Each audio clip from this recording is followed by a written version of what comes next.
Before we get into the video, could everyone please subscribe to my HOA Karen Tales channel? Thank you so much. I came home that evening exhausted from work, dreaming about nothing more than kicking back on my balcony with a cold drink. But as I approached my front door, something unusual caught my eye. A letter taped to the wood with an aggressive amount of blue tape flapped slightly in the breeze. My stomach dropped. I knew that tape. HOA notices always came stuck to my door like warnings from some dystopian overlord. Sighing, I ripped it off and unfolded it. My eyes scanned the letter, and with every word, my expression twisted further into disbelief. Effective immediately, your balcony has been designated as community property. My mouth went dry. I read it again slower this time, but the words didn't change. Your balcony is now available for all residents to enjoy at their discretion. Homeowners must not restrict access. I let out a hollow laugh, sure that I was misunderstanding something, but there was in black and white. My private balcony attached to my private unit was being declared part of the public domain. The absurdity of it almost made me laugh. Almost, but then anger took its place. Who the hell thought they could just take my balcony? Who even had the authority to write this nonsense? My mind immediately zeroed in on one name. Karen, the HOA president, the self-appointed queen of the complex, and the single most power-drunk individual I had ever encountered. She had a knack for making up rules that benefited no one but herself. Last month, she had banned doormats that weren't aesthetically pleasing. Before that, she had tried to enforce a regulation that required all curtains to be neutral colors, and now apparently she had decided that my balcony belonged to the people. I marched over to the HOA office, my frustration bubbling under the surface. The little glass-walled room had that fake professional look, the kind that pretended to be welcoming but only succeeded in feeling hostile. Karen sat behind the desk, typing away, her expression one of deep self-importance. When she saw me, she plastered on a condescending smile. "Ah, Alex," she said as if she had been expecting me. "What can I do for you?" I slapped the letter onto her desk. "You can explain this, preferably in a way that makes sense." She barely glanced at it. "Oh yes, that's the new policy we voted on. Your balcony has one of the best views in the complex, and it was determined that it should be shared." "Shared?" I repeated, incredulous. "It's my property. I pay for it. It's attached to my unit." Karen gave me a pitying look, like I was a child who just didn't understand the rules of the world. "Yes, but it's visible from common areas, and many residents feel that it would enhance the community experience if it were accessible to everyone." I stared at her, struggling to comprehend the sheer insanity of what she was saying. "So let me get this straight. You all just voted to take my property?" "Not take, Alex. Repurpose," she corrected, clasping her hands together like some sort of benevolent dictator. "It's a small sacrifice for the greater good." A bubbling rage built in my chest. "Let's test that logic. What if we vote to repurpose your living room? Maybe the community would love to have a place together." Her face darkened. "That's ridiculous." "Yeah, it is," I snapped. Just like this, she let out a theatrical sigh, the kind that people do when they think they're the only adult in the room. "I understand this is a difficult transition, but the decision has been made. It's in the bylaws now." I took a slow breath, forcing myself to remain calm. "Okay, so you're telling me that starting now, random people can just come on my balcony whenever they want?" "Yes," she said simply. "And if I tell them to leave, that would be a violation of the new community agreement," she replied, her smile unwavering. "We'd have to fine you." I wanted to argue. I wanted to rip up the letter in front of her smug face.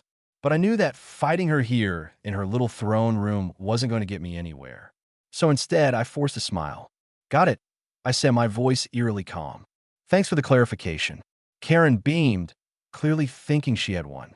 "I'm glad we had this discussion." I turned on my heel and walked out. By the time I got back to my apartment, my hands were shaking, not from fear, but from the sheer rage boiling inside me. And as if the universe wanted to rub salt in the wound, the moment I stepped onto my balcony, I found someone already there. A middle-aged couple I had never seen before was standing by the railing, admiring the view like they were on a guided tour.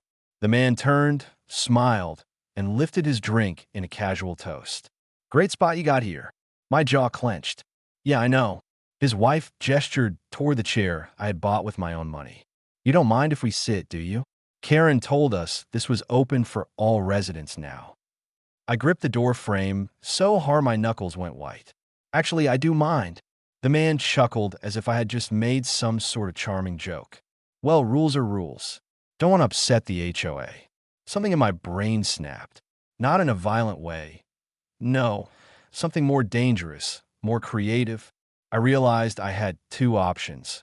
I could spend months battling this insanity in an endless loop of complaints and appeals, or I could take matters into my own hands. If Karen and her minions wanted to claim my balcony as public property, fine. I'd make sure they never wanted to set foot on it again. I glanced at the couple still enjoying themselves on my furniture, and I smiled. You're right, I said, my tone light, almost cheerful. Rules are rules. Then I went inside and grabbed my keys. I had a shopping trip to make. The drive to the store was filled with a strange sense of calm. Not the kind of calm that came from accepting defeat, but the kind that settled in just before something truly chaotic unfolded. My mind had already crafted the plan before I even pulled out of the parking lot. I wasn't just going to get revenge. I was going to make sure no one ever dared to pull something like this again. The HOA had declared war, and I was about to fight back. The first shot, I found exactly what I was looking for at a store on the edge of town. One of those places that sold everything from old furniture to bizarre decorations. It was the kind of store where you could walk in looking for a lamp and walk out with a suit of armor. As I wandered through the dusty aisles, my eyes locked onto what I needed: mannequins. Dozens of them lined up in eerie, unnatural poses, their blank faces staring into nothingness. Some were pristine, while others had chipped paint, missing limbs, or unsettlingly lifelike features. The store owner raised an eyebrow as I wheeled a cart full of them to the counter. Starting a clothing store? He asked, only half joking. I smiled, something like that. I loaded them into my car, carefully arranging them so that featureless faces peered out of the windows. I could already imagine the horror on Karen's face when she saw them. The moment I got home, I got to work. I dragged each mannequin onto my balcony, positioning them with careful precision. Some stood stiffly by the railing. Others lounged in the chairs I had so graciously provided for the community. One particularly creepy mannequin, with a cracked face and missing eye, was placed directly in front of my sliding glass door as if it were watching inside. It was already unsettling, but I knew I could do better. I pulled out an old box of Halloween decorations and dug through it, finding masks, wigs, and sunglasses. A few minutes later, my balcony was no longer a welcoming community space. It was a scene straight out of a horror movie. I draped a tattered wig over one of the mannequins, giving it a wild, wind-blown look. Another wore a clown mask, its grotesque grin visible even from the ground floor. The finishing touch was an old coat I threw over one of them, making it look uncomfortably close to a real person standing in the shadows. As I stepped back to admire my work, I felt something I hadn't felt since this whole HOA nonsense started: satisfaction. I left the lights off in my apartment, watching from the shadows as the first victim arrived. A middle-aged woman, someone I vaguely recognized as one of Karen's HOA minions, came strolling toward my building, coffee in hand. She reached the base of my balcony and did a double take. Her entire body froze, her grip tightening around her coffee cup. I could practically see the gears turning in her head, trying to process what she was looking at. From the angle below, the mannequins must have looked horrifying, like a small gathering of silent, faceless figures peering down at her. She took a hesitant step back, as if expecting one of them to move. Then, with a shudder, she turned on her heel and walked away at double speed. I grinned. It only got better from there. A couple of nosy neighbors, the same ones who had helped themselves to my balcony the day before, showed up later in the evening. They approached with confidence, likely expecting another evening of relaxing on my furniture. But the moment they caught sight of the figures standing there, in the darkness, their reactions were priceless. The woman let out a small yelp, clutching her husband's arm. The man squinted as if trying to determine if what he was seeing was real. "Are those?" He trailed off but never finished the question. Neither of them stepped forward. Instead, they lingered awkwardly on the sidewalk for a few moments before walking away, casting nervous glances over their shoulders. I had to cover my mouth to keep from laughing. By the next morning, my plan had already started working. The gossip network in the complex was fast, and word was spreading about the creepy balcony. People avoided looking up as they passed by. Some walked on the opposite side of the street. It was beautiful. Then, of course, Karen showed up. I spotted her from my window before she even reached my building. She marched forward with the determined stride of a woman who had spent years enforcing rules no one wanted. But the second she reached the base of my balcony and caught sight of my little art installation, she skidded to a halt. Her lips parted in shock, and for the first time ever, I saw something other than smug authority on her face. Discomfort, uncertainty, maybe even fear. I slid open the door and stepped onto the balcony, casually leaning against the railing. "Morning, Karen," I said, pretending not to notice her wide-eyed stare. Her gaze darted from me to the mannequins and back again. "What is this?" she demanded, her voice a little higher than usual. "This?" I gestured vaguely to the scene around me. "Just some decor. Thought I'd embrace the whole community vibe." "You're going full." Her mouth pressed into a thin line. "This is unacceptable."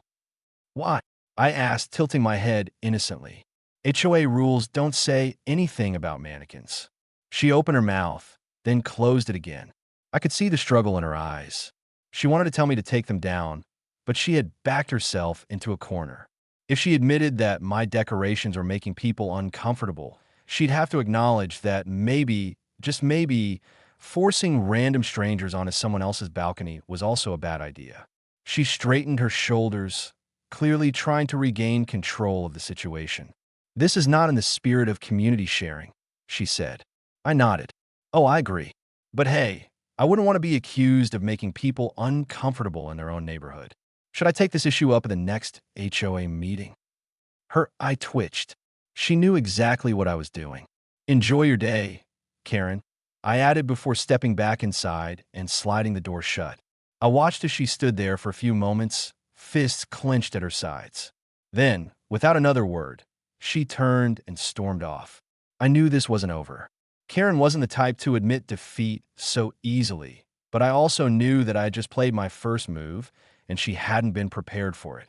The battle for my balcony had only just begun. Karen wasn't going to let this go. I knew that the moment she stormed away from my building, the way her fists were clenched. I clenched the stiff set of my shoulders, the sheer rage simmering just beneath the surface. It was clear that she had never been challenged like this before. She was used to people rolling over, following her rules without question, bowing to the almighty HOA. But this time, she had met her match. The first retaliation came the very next morning. I woke up to another letter taped to my door, this time with a bright red stamp across the top that read notice of violation. I snatched it off the door and unfolded it.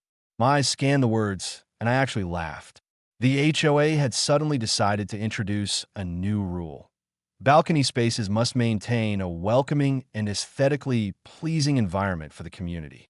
It was a weak, desperate attempt to force me to remove the mannequins without directly addressing the real issue. Karen couldn't admit that she had made a mistake. Instead, she was trying to rewrite the rules in her favor. I grabbed a pen, flipped the paper over, and wrote a response in big, bold letters. Define aesthetically pleasing.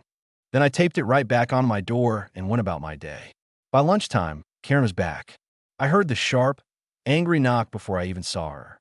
When I opened the door, she was standing there, arms crossed, lips pursed so tightly they looked like they might disappear into her face. "This isn't funny, Alex," she snapped. I leaned against the door frame, arms folded.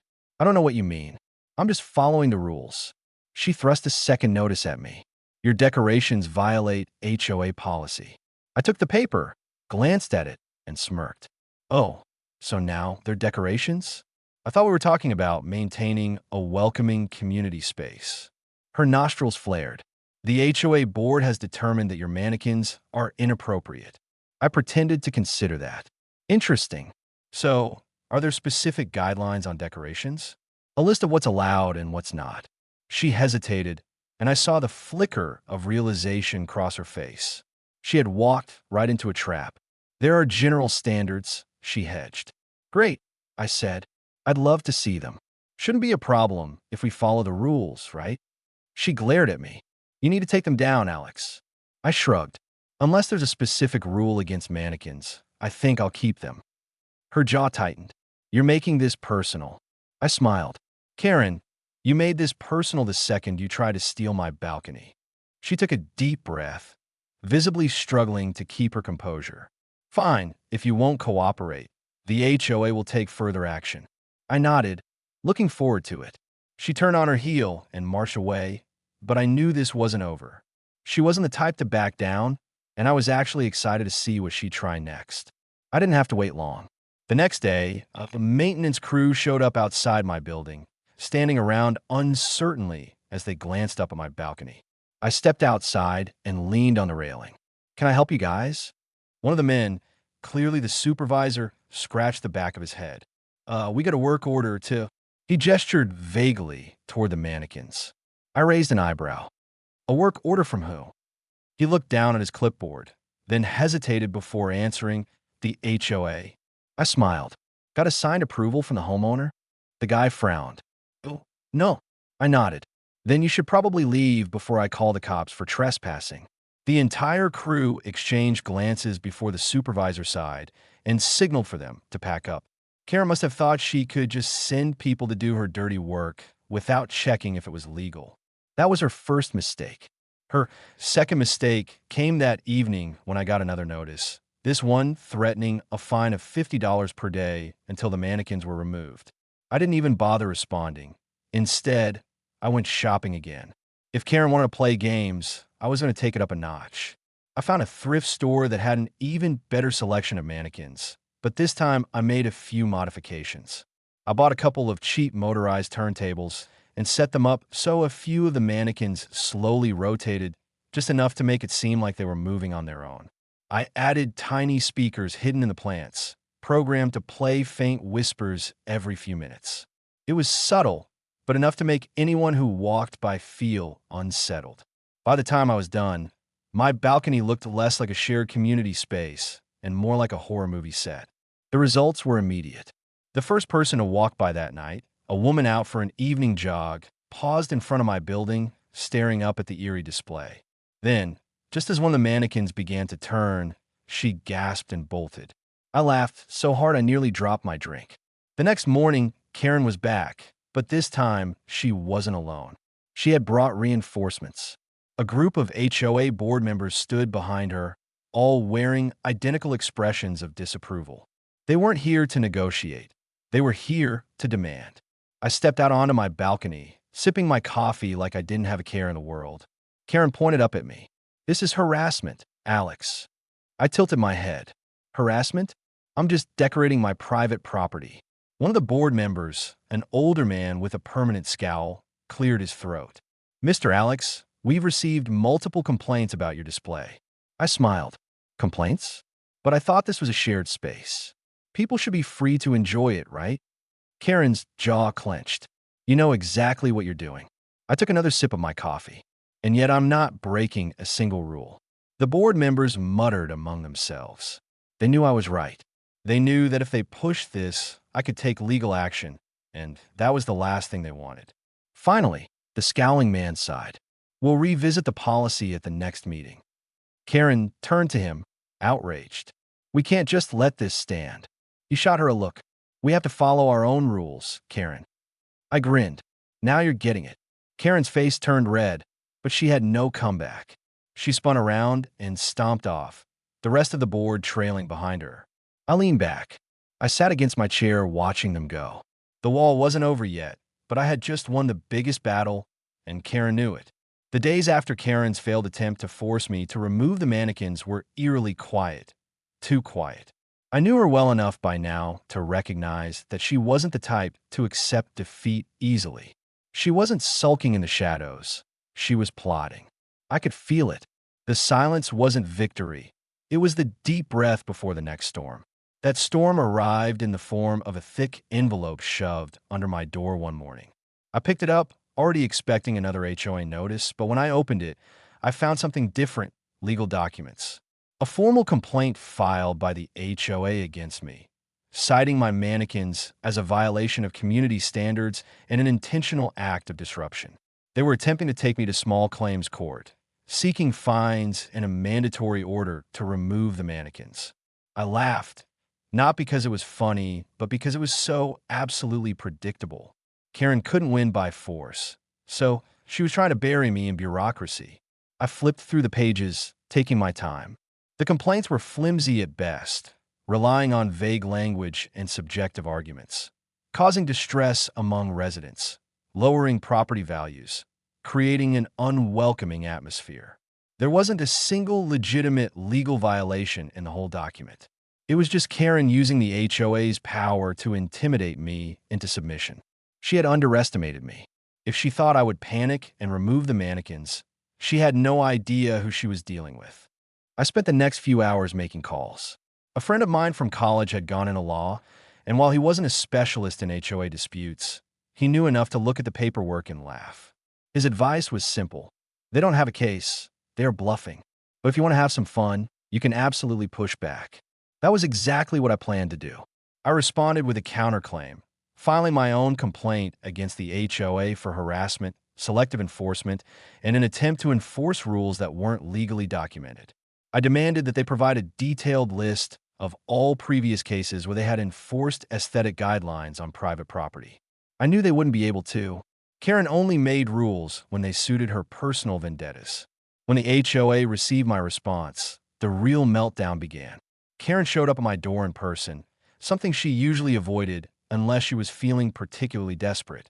I opened the door and leaned casually against the frame, enjoying the way her face was slightly red with frustration. "We need to talk," she said, her voice clipped. I gestured for her to go ahead. She took a breath, clearly trying to control her temper. "The HOA does not wish to pursue legal action, but we need you to be reasonable. The mannequins are disturbing people." I smirked. Disturbing people? How? They don't make noise, they don't move, they don't block access to anything. They're just standing there. Her jaw tightened. "You know exactly what you're doing." I shrugged. "If it's not against any specific rule, then I don't see the problem." Her eyes narrowed. "Fine, let's cut to the chase. What will it take for you to remove them?" I acted as if I was considering the question. "Oh, that's easy. I want my balcony back." She stared at me, unblinking. "Excuse me?" "You heard me. Revoke the ridiculous community property rule, put it in writing, and I'll take the mannequins down." Her lips pressed together in a thin line. "That's not how this works." I smiled. "Then I guess my mannequins are staying." She exhaled sharply, her patience clearly wearing thin. "Alex, this isn't just about you. Other people in the community." I held up a hand, cutting her off. "Other people in the community? You mean your little HOA clique? Because as far as I can tell, no one except you and your board members actually care." She looked like she wanted to argue, but she didn't. Instead, she took a step back, straightening her posture. "If that's your final decision, then so be it." I watched as she turned and walked away, but I knew this wasn't over. She had been hoping to intimidate me into folding, and now that she knew I wouldn't, she would have to resort to something else. That something else turned out to be an emergency HOA meeting a few days later. Flyers were posted around the complex announcing a mandatory meeting for all homeowners. The subject was conveniently vague, ensuring a respectful and cohesive community environment. I knew exactly what it was really about. Karen was gathering her forces for one final push. I showed up early just to watch the room fill. The usual HOA board members sat at the front, their expressions a mix of self-importance and quiet irritation. Karen was there, of course, but she wasn't looking at me. Not yet. She was waiting for the perfect moment to make her move. When the meeting officially started, she wasted no time. "There have been increasing complaints about disruptive behavior in the community," she announced, her voice carrying the practiced authority of someone who had spent years ordering people around. "Certain individuals have been engaging in activities that negatively impact the atmosphere we work so hard to maintain." She didn't say my name, but everyone knew who she was talking about. One of the board members cleared his throat. We believe it's necessary to reinforce our community standards and ensure that no resident takes actions that could damage our property values or the well-being of others. I raised a hand. I have a question. Karen sighed but nodded. Go ahead. I leaned forward, resting my elbows on the table. Could you provide specific examples? What activities exactly are damaging the well-being of others? The board members exchanged glances. Your mannequins, one of them finally admitted. I nodded. And which rule states that mannequins are not allowed? Karen's lips tightened. We are in the process of reviewing the community guidelines. I smiled. So you're admitting that I have, and actually broken any rules. The room fell into silence. Karen's expression flickered with something I hadn't seen before, doubt. She was losing control of the narrative, and she knew it. I leaned back in my chair. Since we're reviewing policies, I'd like to formally request that we also review the ridiculous rule about my balcony being community property. Because if we're talking about disruption, I'd say people trespassing on my private space is a bigger issue than a few mannequins. Murmurs spread through the crowd. Some of the other homeowners, who had probably stayed out of the drama until now, were nodding. Karen looked like she had swallowed something sour. She realized that pushing this further would only make her look worse. The scowling board member spoke up again, trying to salvage the situation.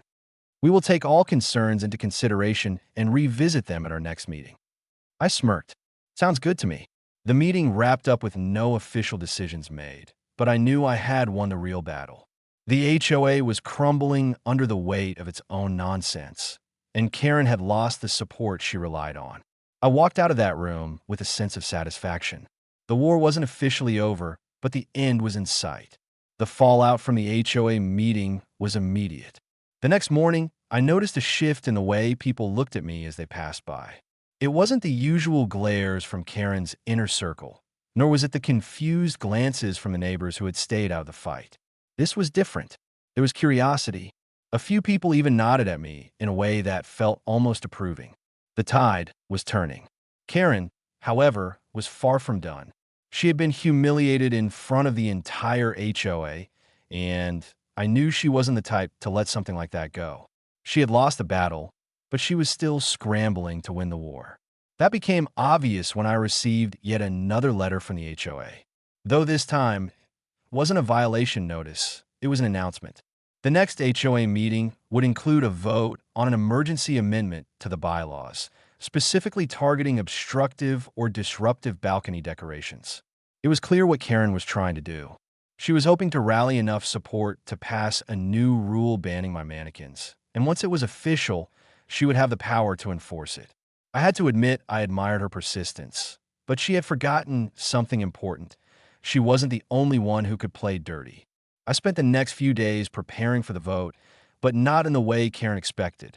I didn't go door to door trying to convince people to support me. I didn't argue or plead my case. Instead, I let Karen do what she did best, alienate people on her own. While she focused all her energy on pushing the new rule, the other homeowners started to realize just how ridiculous this whole thing had become. She had dragged the entire community into a petty fight over mannequins. More than that, she had exposed herself as someone who would bend or break any rule to get her way. What she wanted was for people who had never cared about HOA politics before to suddenly pay attention. By the time the meeting rolled around, I already knew how it was going to end. The room was packed. More people showed up than I had ever seen at an HOA meeting before. Karen sat at the front, clearly trying to act confident, but there was a stiffness in her posture that gave her away. She knew she had lost control. The board members looked equally uneasy, probably realizing that they had backed the wrong horse. Karen called the meeting to order and launched into her usual speech about community values and preserving property standards. But this time, the room wasn't with her. People weren't nodding along. They were whispering to each other, shaking their heads, exchanging looks. When she finally got to the vote, she tried to rush through it, hoping to push the amendment through before anyone could object. But before she could call for votes, one of the other homeowners, an older woman who had lived in the complex longer than anyone, stood up and cleared her throat. "This is nonsense," she said flatly. "Are we really spending time on this? I've lived here for 20 years, and I've seen this HOA do some stupid things, but this takes the cake. A few chuckles rippled through the crowd. Karen tried to recover. I understand that change can be difficult, but the woman cut her off. No, you don't understand. This isn't about change. This is about you not getting your way. You tried to take his balcony, and when he pushed back, you threw a tantrum. Now you want to rewrite the rules just to spite him. A murmur of agreement spread through the room. Karen's face went pale. Another neighbor spoke up. Honestly, I don't care about the mannequins, but I do care about how this HOA has been acting. The way rules are just made up whenever it suits certain people. He shot Karen a look. If this vote passes, what's next? Are we going to ban wind chimes because someone doesn't like the sound? Are we going to regulate what kind of flowers people can plant? A third person stood. The HOA is supposed to protect our property, not control how we live, and frankly, I'm tired of the drama. By this point, Karen looked like she was about to explode. She turned toward the board, desperate. We need to maintain order if we allow this kind of behavior. The scaling board member who had been on her side from the beginning let out a sigh and rubbed his temples. Karen, we're not winning this one. She gaped at him as if he had just betrayed her. He exhaled and looked at the rest of the room. Let's just vote. The vote was held. The amendment failed spectacularly. Only 2 people voted in favor, Karen and one of her most loyal followers. Everyone else voted against it. It was over. Karen looked like she had been slapped. She sat there motionless as the meeting moved on to other topics. No one spoke to her. No one defended her. For the first time since she had taken over the HOA, she had lost. Not just lost, but suffered a public, humiliating defeat. Shattered any illusion that she was in control. The meeting ended, and people left in groups, talking and laughing as if a massive weight had been lifted. A few of them actually came up to me, patting me on the back, thanking me for standing up to the HOA. Some of them even admitted they had been afraid to speak out before, but after seeing what had happened, they realized Karen had never actually had as much power as she pretended to. As I walked back to my apartment, I spotted Karen standing alone near the front of the building. She wasn't glaring at me, wasn't scowling. She was just staring into the distance. For a brief moment, I almost felt bad for her. Almost. But then she turned toward me, and I saw the look in her eyes. It wasn't anger. It wasn't even defiance. It was defeat. I gave her a small wave. Looks like the balcony stays mine after all. She didn't respond, just clenched her jaw, turned, and walked away. And just like that, the reign of Karen was over. The next few weeks were peaceful. I took most of the mannequins down, not because I had to, but because I had made my point. But I left one, just one, positioned right at the railing facing the street, a quiet reminder that I wasn't someone to mess with. No one ever touched my balcony again.